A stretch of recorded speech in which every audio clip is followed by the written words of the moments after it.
Welcome to the Spiritual Boss Babe podcast.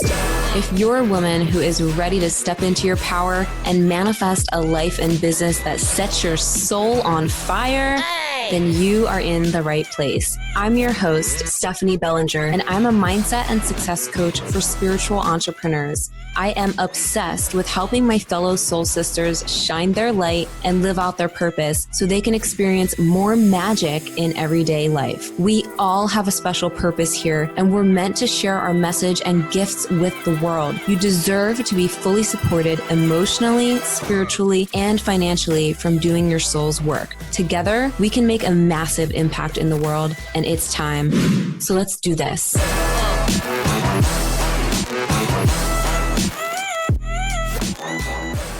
In today's episode, I have the amazing DeAnn Wandler-Vukovich on the show with me. DeAnn is an amazing speaker, transformation coach, spiritual activist, and survivor. She teaches others how to take care of their mind and body again by giving support, education, inspiration, leadership, and awareness to ensure that they nourish themselves fully. I'm really excited for you to dive into today's episode because September is Suicide Prevention Month, and DeAnn is such a powerful leader and teacher when it comes to helping others learn about mental health and supporting mental health in the workplace. In this episode, she talks about that as well as the dangers of chronic stress, how to deal with negative thought patterns and build resilience, and so much more. DeAnn has such a powerful, incredible story that she's going to share with you in here. And I'm excited for you to dive in because I know that you're going to get a lot out of this episode. When you listen, make sure that you tag me on Instagram at The Spiritual Boss Babe, and make sure you check out the show notes so that you can see where to connect with DeAnn after this episode. So without further ado, let's welcome DeAnn onto the show. Welcome to the show, DeAnn. I'm so excited to have you here and super pumped to dive into all of the good stuff that we're going to be talking about.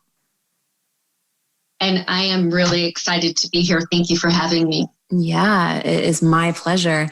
So I want to open it up to really just get an idea of your story and what really led you to doing the powerful work that you're doing now with helping people with mental health and dealing with stress in the workplace. Like, what led you to your purpose?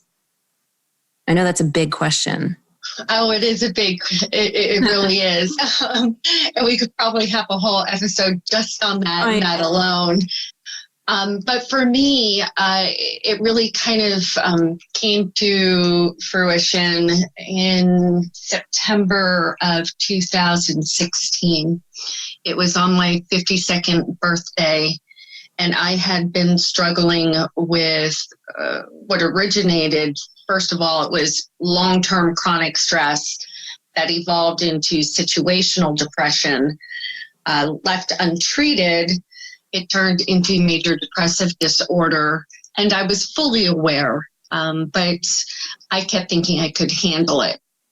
And during that, 3-year period of time that I kept thinking I've got a handle on this, I actually attempted to take my life on 3 separate occasions. The last one being the most violent on the evening of my 52nd birthday, when I actually took a loaded gun and placed it under my chin and pulled the trigger. Wow. So, the fact that I'm still here is a testament to, there's a divine plan and a greater purpose for all of us. I absolutely believe that. Really only 3% of the population who suffer a gunshot wound to the head survive. An even smaller percentage without some significant major facial, the word I'm looking for, disfigurement, or, major neural damage or loss of the senses. And it was a very, very traumatic and difficult recovery. As a matter of fact, you'll still hear that I lisp a little bit, but it's taken, a great deal of speech therapy and being very cognizant and slow when I speak to try to minimize that. But I knew when I survived that, when I was still in the hospital before I self-admitted to the psychiatric ward, my husband and I both vowed that we were not going to be embarrassed or ashamed of what happened. And instead, I think this unusual life experience that I have, one of these few people to survive something so drastic, instead, I felt like it was a calling. And I felt like I was here to use my voice and my experience to raise awareness to this very serious issue and, encourage others who haven't yet found their voice. And if I can even change or just help one person, then this is worth it for me. Wow. That is really, really deep.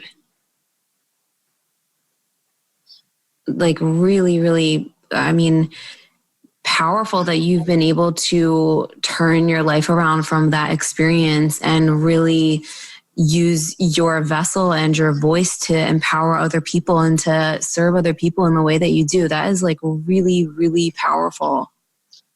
It was a transformative experience, not only for myself, but those closest to me. Mm-hmm. And I don't, if there's a way to leverage my story and my experience to help someone else find their voice or to seek the help that they need to not be embarrassed or ashamed, that's what this is all about. We're here to connect with one another. And I think that it's given me the opportunity to really reflect on how I lived my life before, how present I was in my relationships, how connected or not connected I was to family or to friends or to colleagues. And it really changes how you interact with other people. Yeah. What was the journey like after that, like building yourself back up and recovering and just really changing your life? Yeah, so physically, first and foremost, was excruciatingly painful. I think the harder part was more the spiritual and, your self-esteem.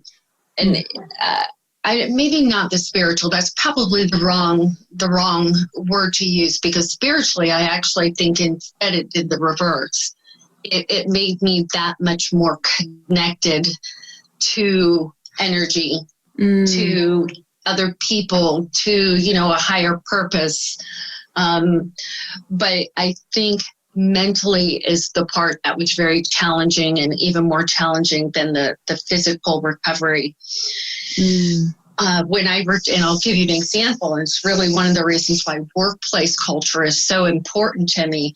When I did return to work, and I returned to the employer whom I was working for at the time that this had happened, the confidentiality had been breached.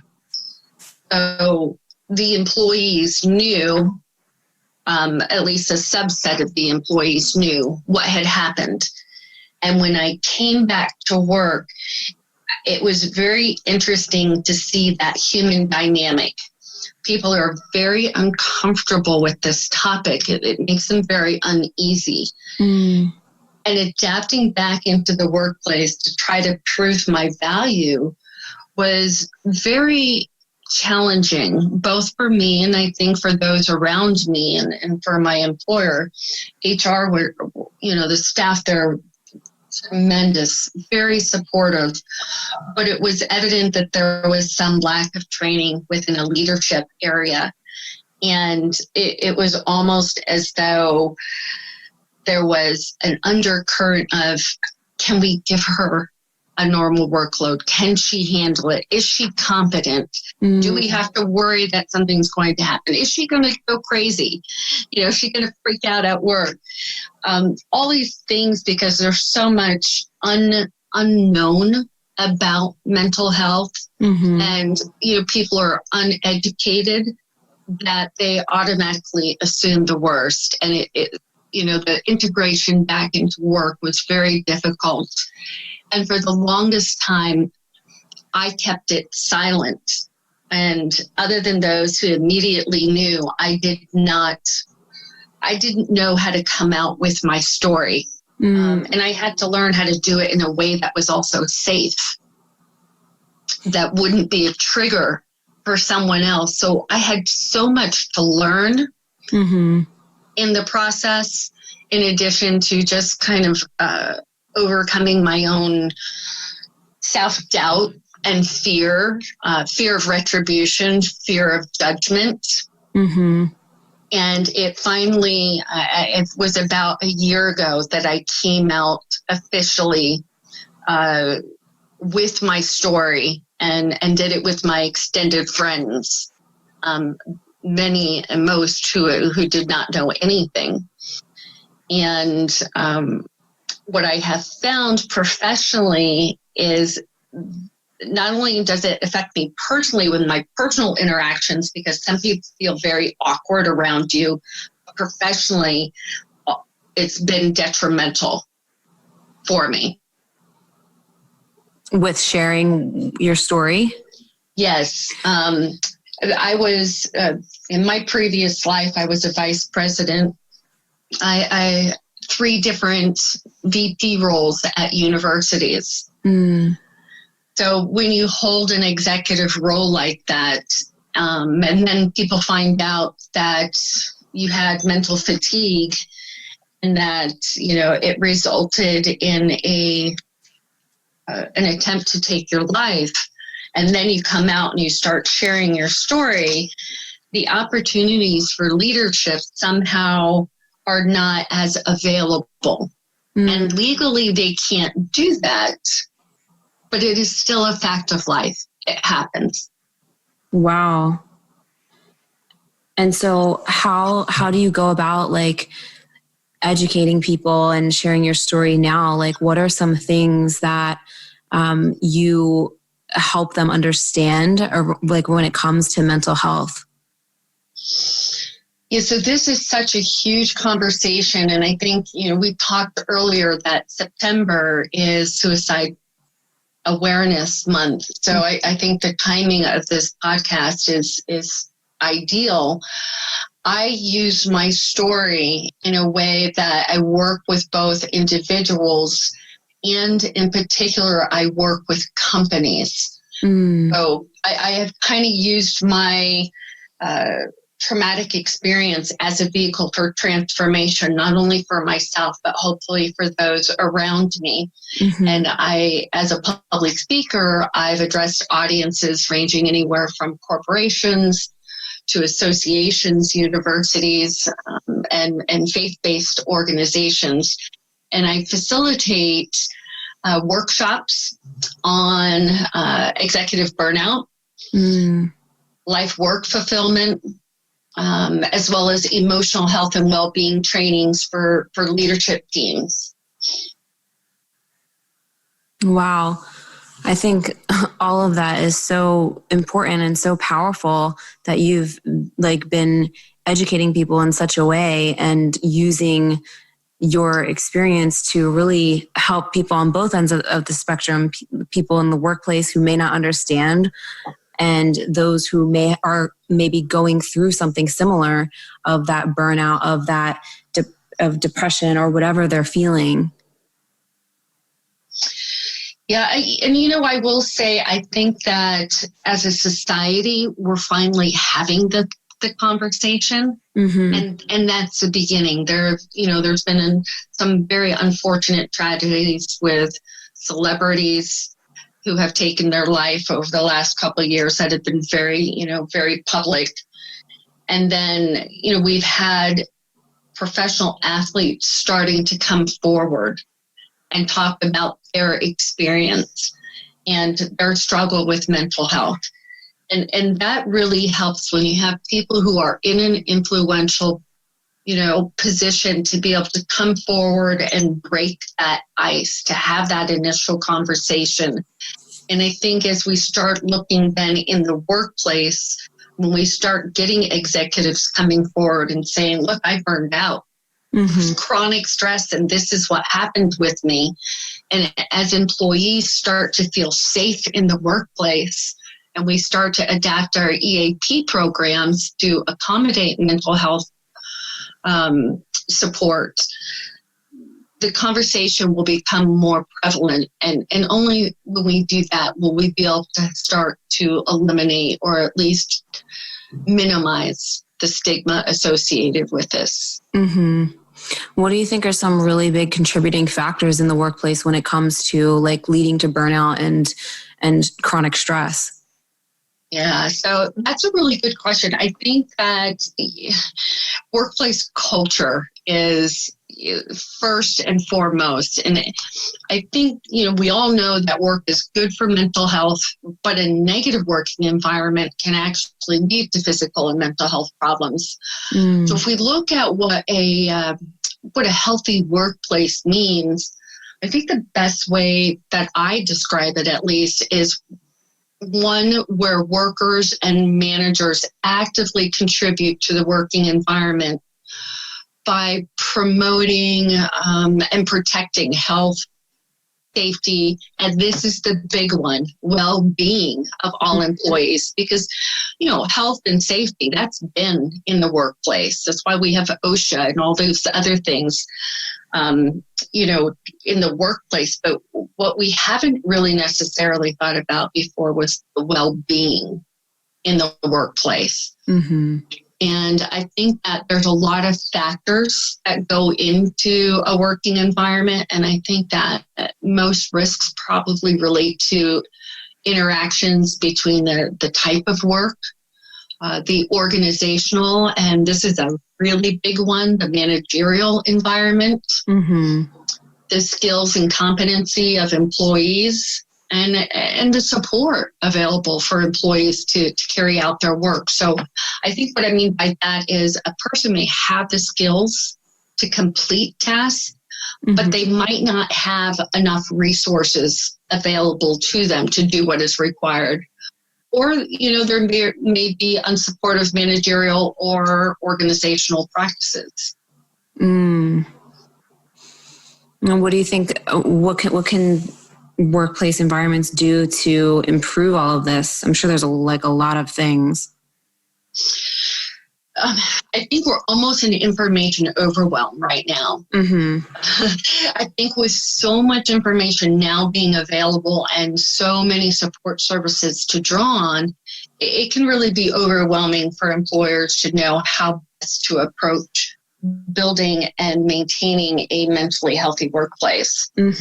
So I think that's where it's really important for employees to essentially just take a step back and take the time to adopt a strategic rather than an ad hoc approach, which unfortunately a lot of ad hoc approaches is what starts to cause stress in the workplace. So when developing strategies about mental health in the workplace, it's important that employers don't just focus on what poor mental health looks like. And sometimes we have a habit of doing that. We focus on the problem instead of the solution. It's equally important to focus on what good mental health looks like and to consider how to protect and promote that good mental health well in the future. So one of the things that I share with my employer audience is that the best place to start creating a mentally healthy workplace is simply by being curious.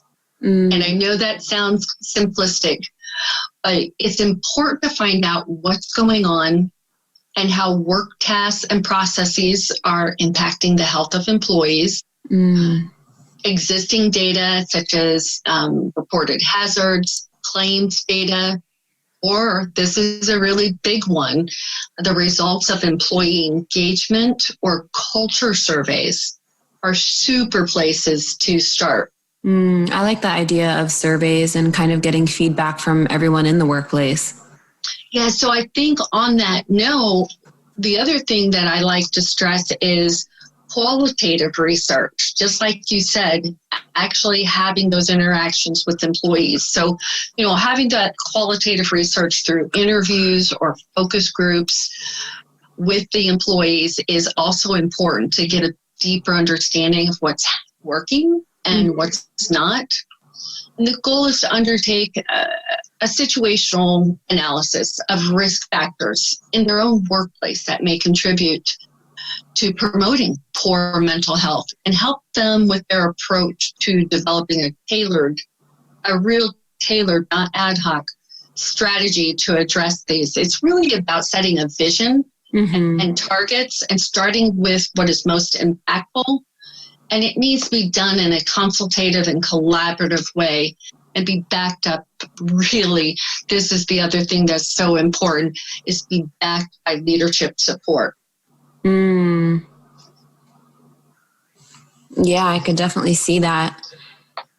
So for people like in a workplace that may feel like they're stressed out or they like hate going to work or they're just not feeling super supported, what do you recommend? Like, I don't know. You're the only person I've met that does something like this as far as like speaking on this topic, especially in the workplace.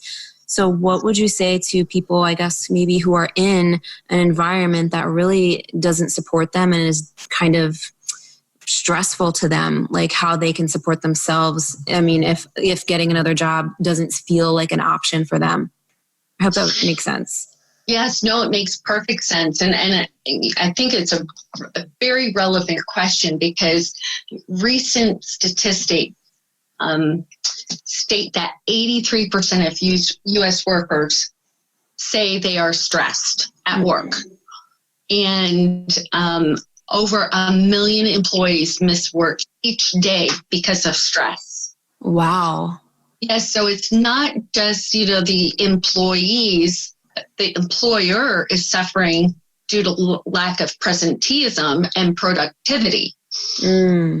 In fact, I think, and I'm trying to remember what the other statistic was, because it was really quite shocking. I believe the estimated cost of depression and anxiety right now to the global economy is $1 trillion per year in lost productivity.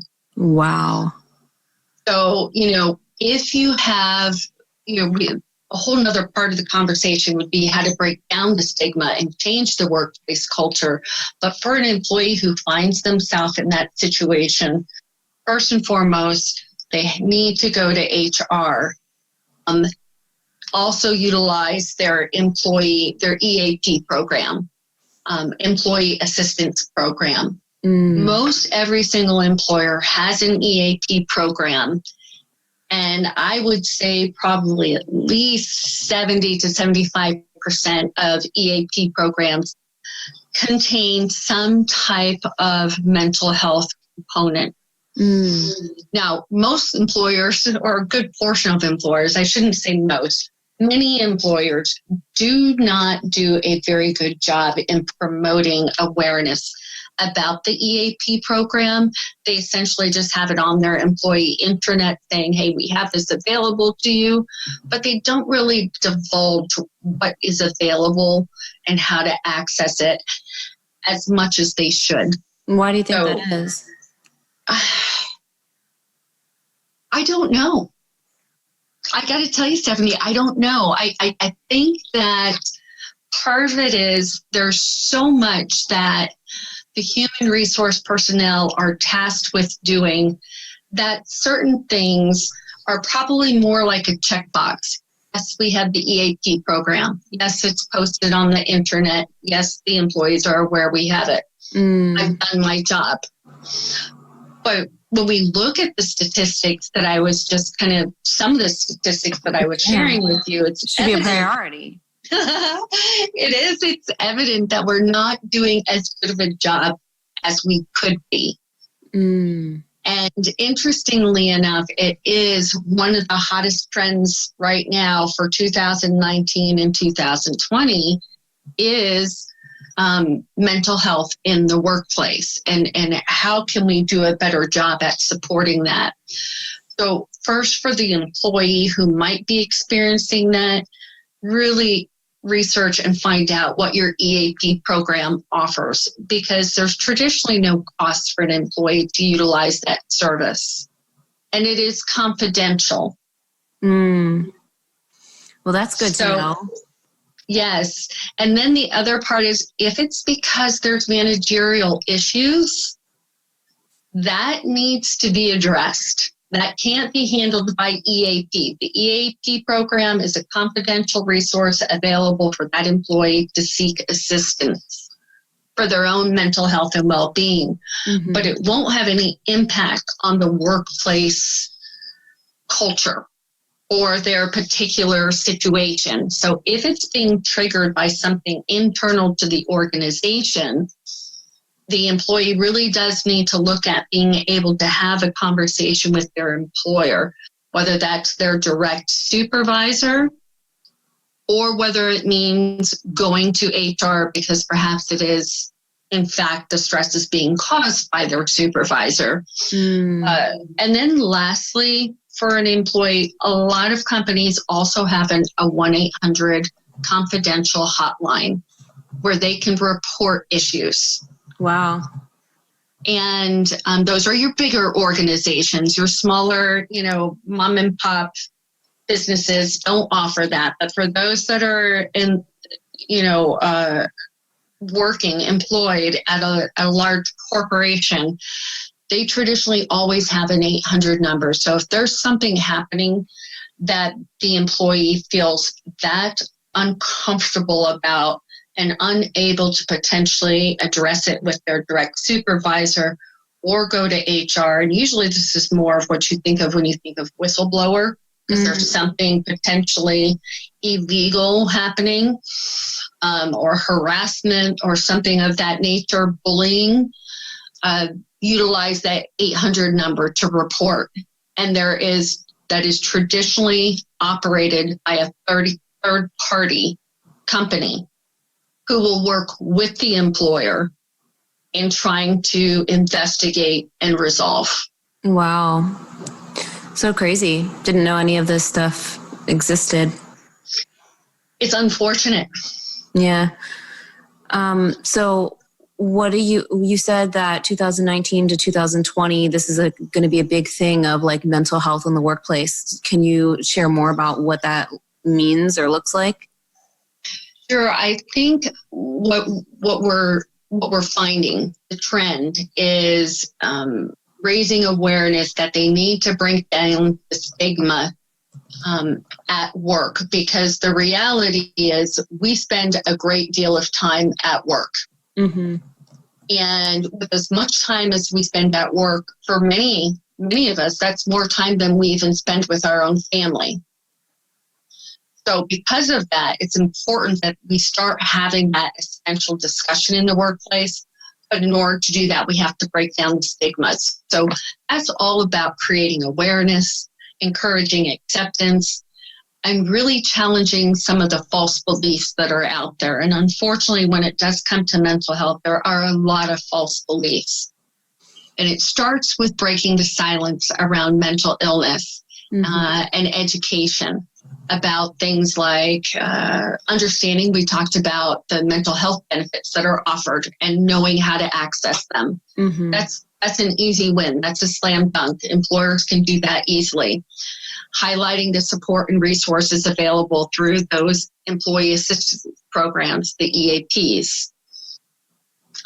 Having proactive manager support for those who are open about living with a mental health condition. And I'll give you an example. I don't think that an employee should be frowned upon for calling in and saying, I need to take a mental health day. But people don't. They have to call in and lie and say, I'm sick, in order to take that time off. When in fact, that's just part of breaking down that workplace culture and making it more open and inclusive and breaking down stigma by just saying, you know what, I need a mental health day. I'm really stressed and I need to take the day off for that. Mm-hmm. So that's something that I think we may start to see more of in 2020.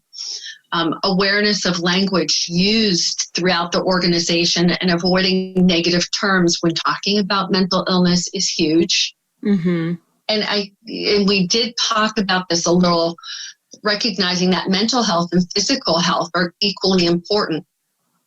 And mental health conditions are common and treatable, just like most physical health conditions are. Mm-hmm.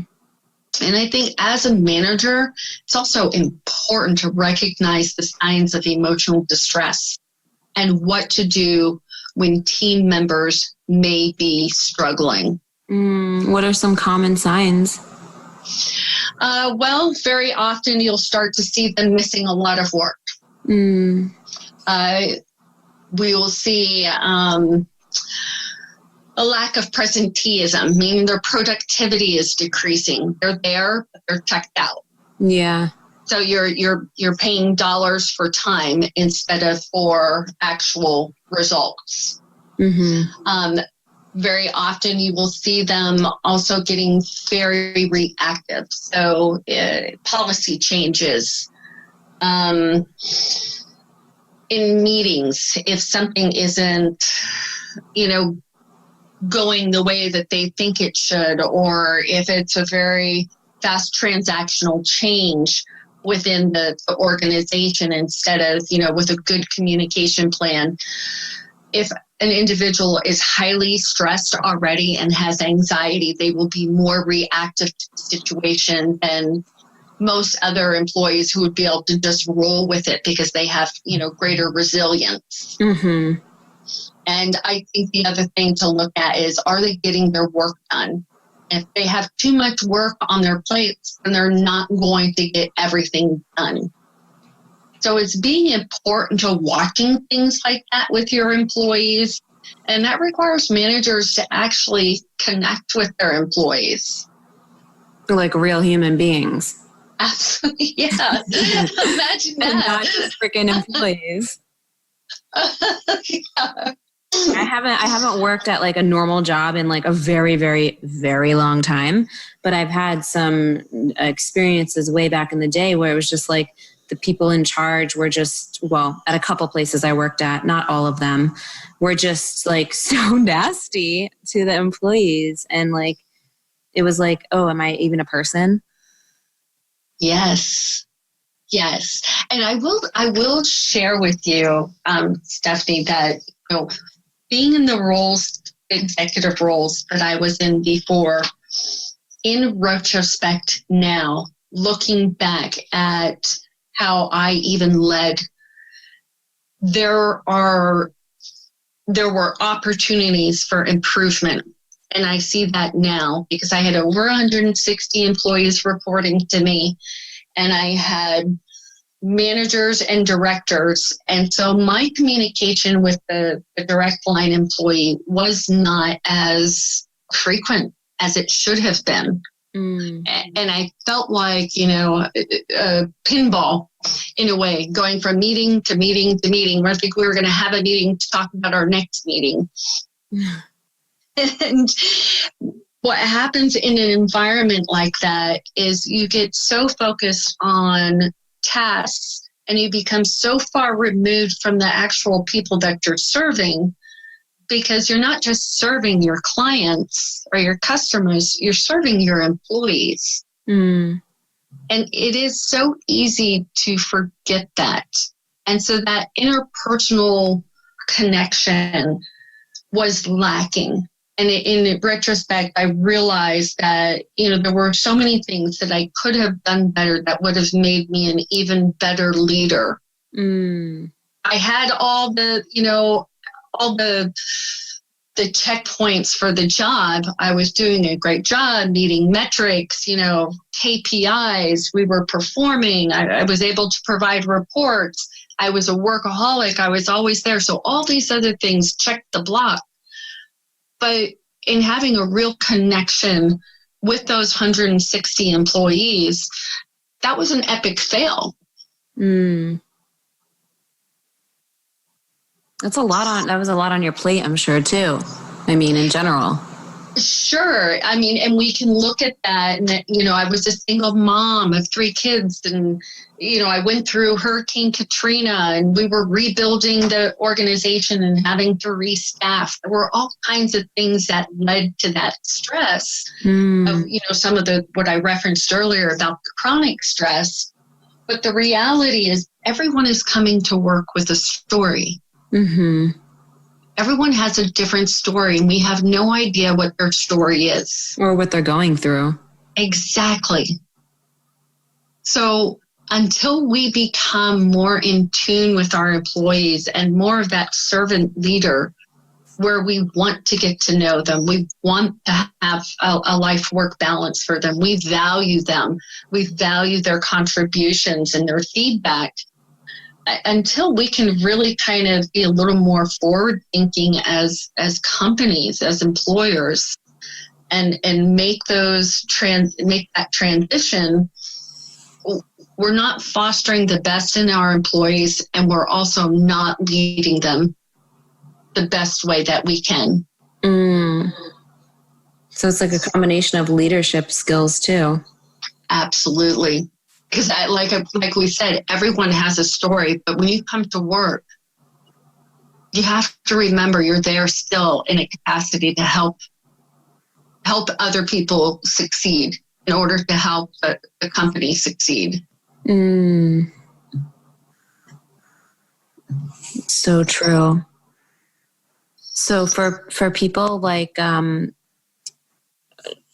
dealing with the stress or like negative thought patterns that come up or whatever while they're at work, like what are some things that they can do to support their well-being?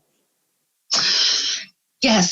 So, there are some short-term and long-term strategies that I like to really focus on, because I think inside each and every single one of us lives an inner critic. Yes. I know that all too well. I call this our cerebral party crasher. And it's hard to shake, but we can learn how to manage it with practice. So if we just kind of talk about short term first, one of the answers is, and we're hearing this more and more, is mindfulness. Mm-hmm. And a lot of people, what is that? It's a trendy word, but what really is it? So I think the best way to describe it, it's a non-judgmental present moment awareness, which helps manage and reduce the occurrence of intrusive thoughts. So let's kind of think about that as an example. We're women. I now have a facial scar.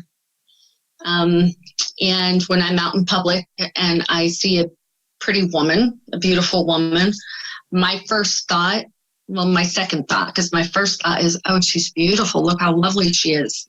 And my second thought, then the intrusive thought, becomes that inner critic of, oh, you're not as attractive anymore. You have this very visual facial scar as a result of, and it's so easy to start following that down the rabbit trail then of everything else that is wrong with you. So with mindfulness, the intent or the purpose is to acknowledge, oh, yes, she is beautiful. Yes, I do have a scar on my face, but that does not mean I'm not beautiful. Mm-hmm. And it sounds kind of simplistic and maybe even hokey for some people. But I will share with you that when you have that opportunity to just be aware in that moment and not judge, it really has a very profound effect on how you process things. Mm-hmm. So the goal is not to suppress or repress these unwanted thoughts as they arise, because they're going to.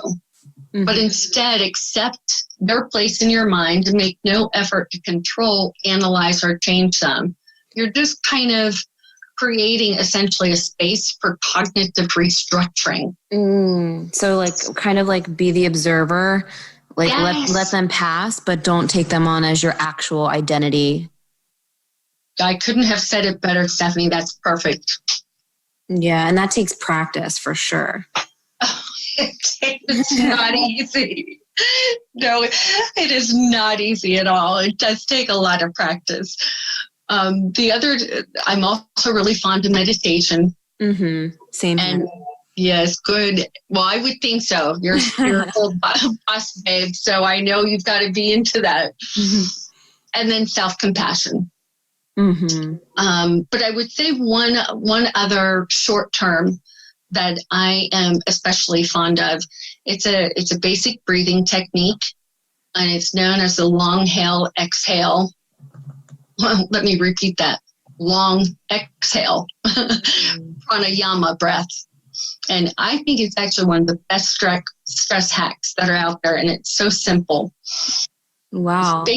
It's basically, and if you've done any yoga or meditation, you're probably already even familiar with this one yourself, Stephanie.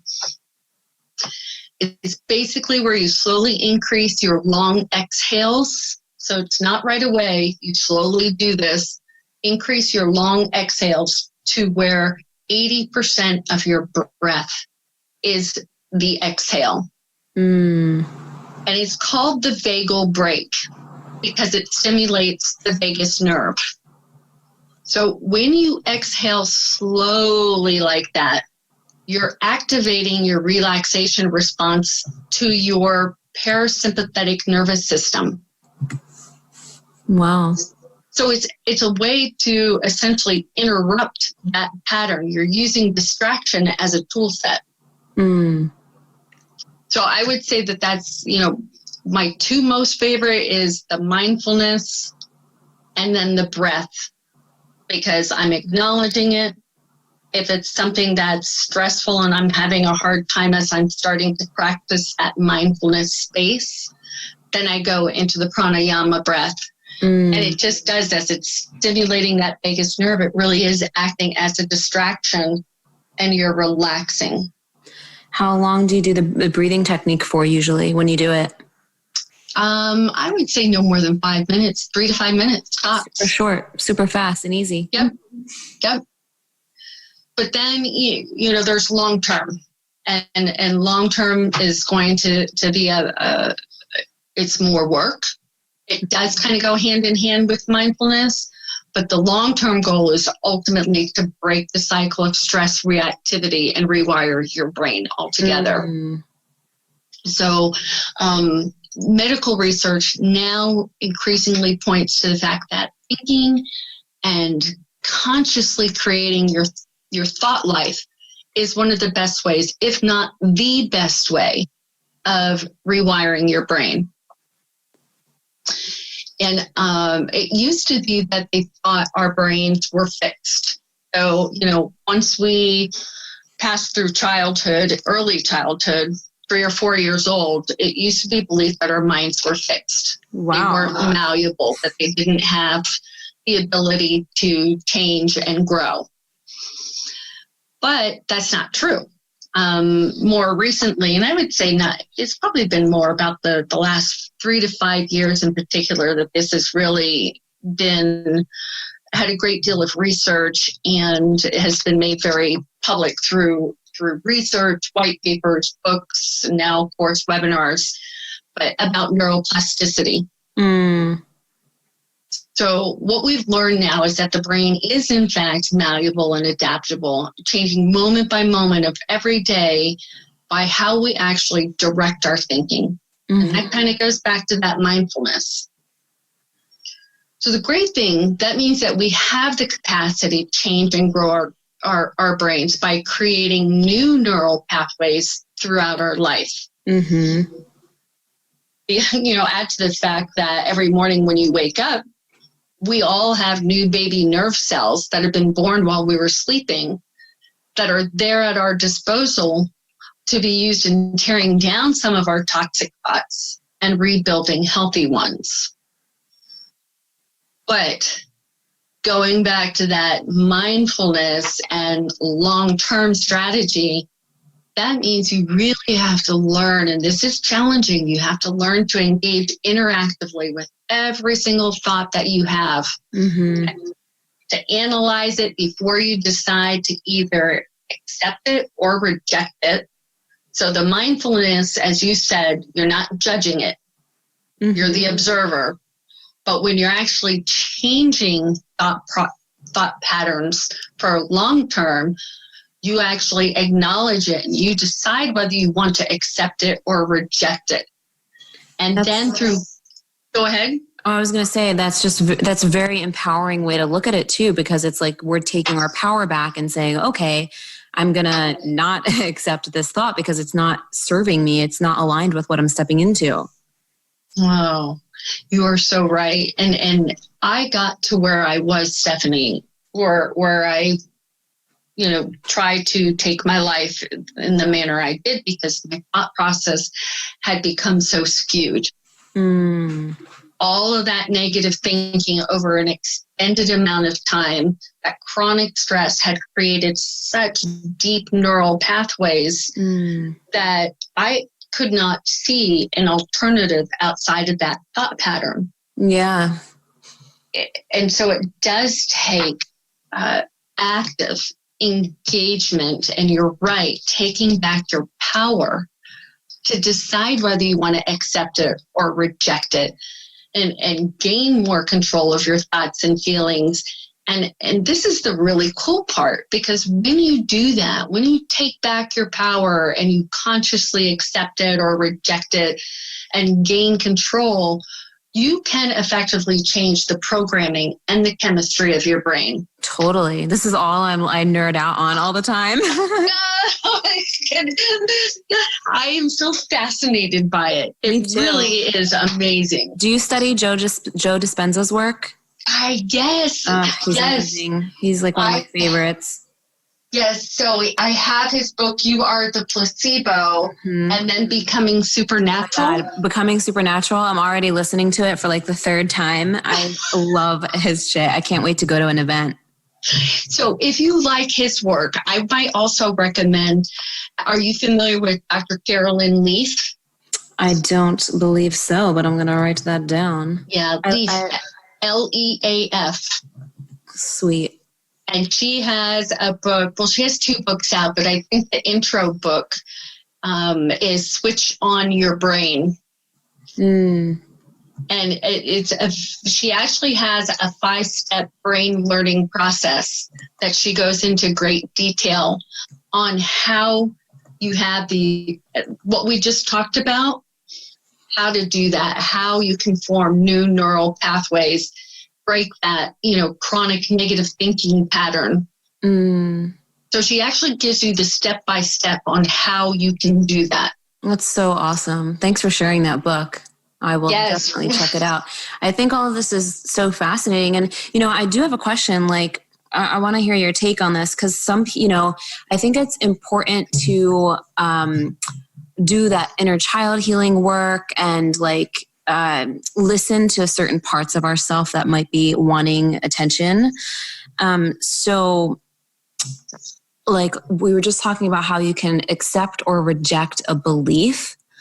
What is your take on like, doing that in a way that you're also being compassionate towards yourself and not being like, pissed off at yourself for thinking a negative thought or being negative or whatever, you know what I mean? Yeah. So, and that, funny enough, goes right back to that mindfulness, acknowledging that you have that thought, but not judging yourself for it. Yeah. And, you're right. There is it's like a balance. It is. And it should be a childlike exploration. Yeah. Like reparenting yourself, basically. Essentially, yes. I mean, because you are reteaching yourself better behavior, because we learn, and it just is it's a fact of life as we grow, and as if we have a lot of stress or a lot of life situations that happen, we don't necessarily always handle things the best if it's been long-term and ongoing. And then what happens is these become patterns for us. So it's when you do make that conscious decision, it's important to go back through that process, like you said, child exploration without judgment, acknowledging what you're doing, but not, thinking that you're a real idiot or, oh, I must be dumb for thinking this or what's wrong with me. Mm-hmm. And instead just acknowledging, you know what, it's there, but I can change this. Yeah. I don't know. Did that answer that? No, it does. It does. It's like acknowledging it and not judging it, and like just reteaching yourself. I like how you explained it. I think it's important to be able to do that in a way where it's like you're not giving into that inner critic voice or the whatever disempowering thoughts. And at the same time, you're not like beating yourself up about it, because that just basically is the same cycle of like technically self-hate or whatever, Yes. And I've been there. Yep. And I will say one of the steps that she also recommends, and I have found this to be very helpful for me, is she says that your brain writes through genetic expression. And that makes sense. So when you write things down, you're actually mirroring that process. So when you pour out your thoughts, it helps to add clarity to what you've been thinking. And it really helps you see the area that needs to be rewired, because I think what's so powerful about it is that it allows you to see both the non-conscious and the conscious thoughts in a visual way. Yeah. That makes sense. I'm excited to check out that book. Mm-hmm. Yeah, I mean, it's a very interesting self-reflective process. I feel like we went so many different directions in this interview. It's been freaking amazing. Well, I think that as science has progressed, we're learning just how amazing the brain is, mm-hmm. and how much power we have in influencing our circumstances and our reality. Mm-hmm. So much. Like we can create anything that we desire. I absolutely believe that. And in order to have healthy thoughts, in order for them to become automatized like a good habit, sometimes, specifically when we're talking about mental health, sometimes you also need to have the medication and the therapy that accompanies it. And in my case, in order to get to this place of self-reflection where I'm able to look at things differently, where I'm able to be highly engaged in reprogramming my brain and being able to create my reality in which I live in, first I needed to have some of the medication to help with the chemical imbalance that was taking place in my mind, in my brain. I was also perimenopausal at the time, which also has a very big impact on the chemistry makeup of a woman. So that was first and foremost, coupled with therapy, cognitive behavioral therapy, mm-hmm. allowed me, that jump start of what I needed. First of all, to stimulate and regulate my chemical balance so that I could start to think clearly. And once I was able to then start thinking clearly, then I was able to transition into what you have already talked about, this realm of creating our reality through the science of thought and intention. Yeah. I've done a lot of therapy as well, just healing from things that I've been through. And I don't know what kind of cognitive therapy you've done, but EMDR was so life-changing for me. I have not done that yet, but I have heard amazing things about it. And that's the eye desensitization, right? Yep. The rapid eye movement. Yeah, for PTSD and just, anyone can really benefit from it. It's really transformative and fast too. Interesting. So you're like the third person to mention this to me fairly recently. Fine. Yes, I'm going to have to check it out because I have heard some pretty cool things about it. Yeah, it was really, really powerful. So that, like, I started with that, and then I went into hypnosis, and then I was led to working with psychedelics. And, all three of those things are things that I always share about and still talk about to this day, because they've really helped me rewire my brain and heal from trauma. I should share with you, maybe when we get off of this podcast, there is a gentleman who has just recently started a nonprofit, and he works with veterans dealing with PTSD. And it includes a trip abroad and educating them on psychedelics. So it's very forward thinking. I'm so passionate about psychedelics, like just sharing about the power they have to heal and to expand. That's interesting. I would definitely love to have a conversation with you about that. Yeah, definitely.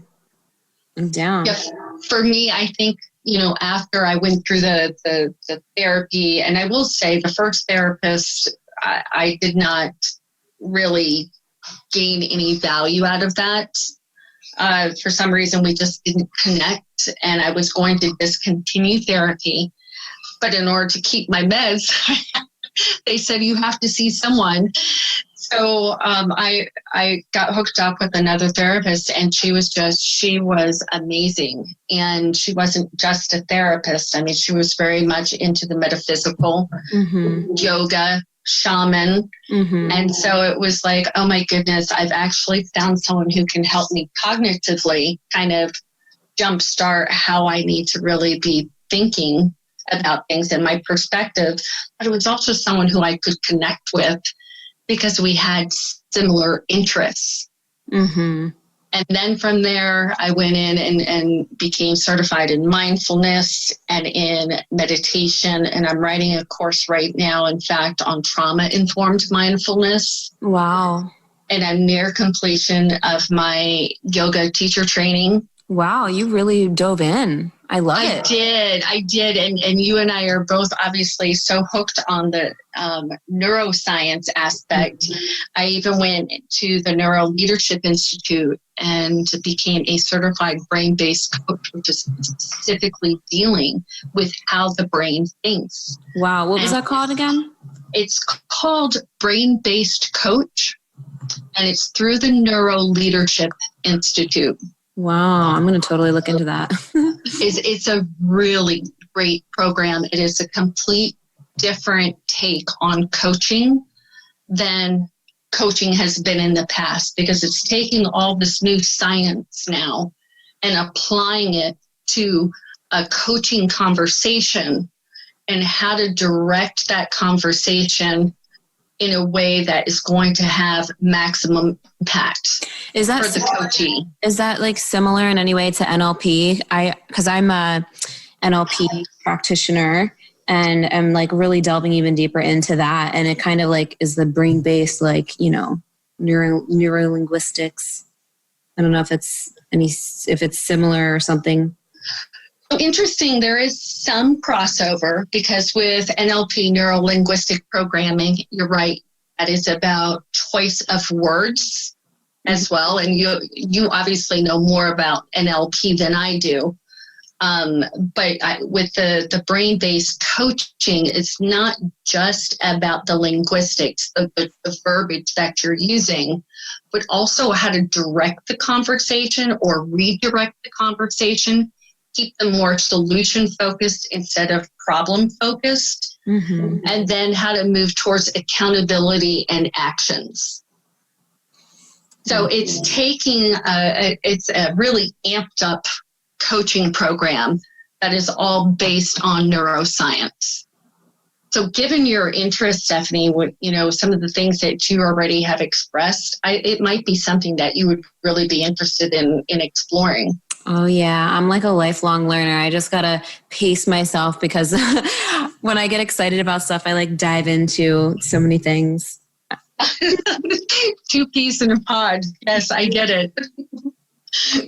Yeah, because it's like for my own growth and understanding and to better serve my clients, it's just like, I feel like we're always we always should be growing, and learning and adding to our skill set, whatever interests us. That's true. And being a lifelong learner also keeps your brain younger. True. And probably my physical looks younger, hopefully.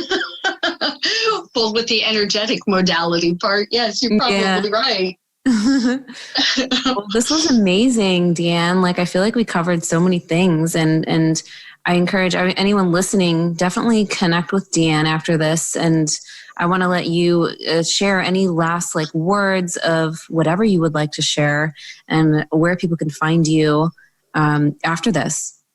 Yeah, sure. So,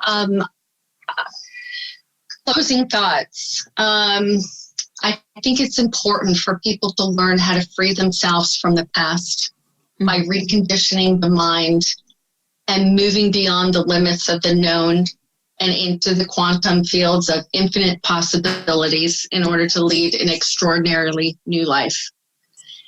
And it's possible. And even if there is, and that's for general audience, that's for everyone. Mm-hmm. If it's someone who is struggling with a mental health challenge, be it anxiety, depression, suicide ideation, I am a testament that you can move beyond this, but you can't do it alone. It is so important that you seek help. It's important to have that conversation, because once you're able to go through and get that help you need, then you're able to transition to that next phase of what we talked about, reconditioning the mind and into the quantum fields of infinite possibilities. But you have to move beyond that platform first, because that does not define you. And for anyone who might be interested in connecting with me, there's two ways. There's my website, which is DeAnnWandler.com. And then I am getting ready to launch an online university. Considering I come from higher education, this seems like the next perfect step for me. And that you can find that at livewelluniversity.org. I love that. And I'll put the links in the show notes as well. Live Well University. So whoever's listening, you guys can check out the links in the show notes as well to connect with DeAnn there. Sounds great. Yeah. And thank you so much. This has been so amazing, and it's so inspiring hearing your story and empowering with all the information that you shared. I feel like this was a wealth of information and inspiration. So thank you so much. Well, Stephanie, thank you for what you do, because I think, the content that you bring to your listeners is important. It's empowering content, and it helps people find ways to, reclaim their power and lead that extraordinary life that we all deserve. Oh, thank you. Well, this was amazing. I hope you have an awesome day. And whoever's listening, make sure you hit us up on Instagram, tag us when you listen, and come say hi. Okay. Bye-bye. Bye, guys. Thank you so much for listening to today's episode. If you loved what you heard, please be sure to leave a review on iTunes and hit the subscribe button. If you want extra motivation to manifest a life and business that you're obsessed with, then find me on Instagram at @thespiritualbossbabe or visit spiritualbossbabe.com. I love you and appreciate you so, so much, and I'll see you in the next episode. I hope you have a magical day.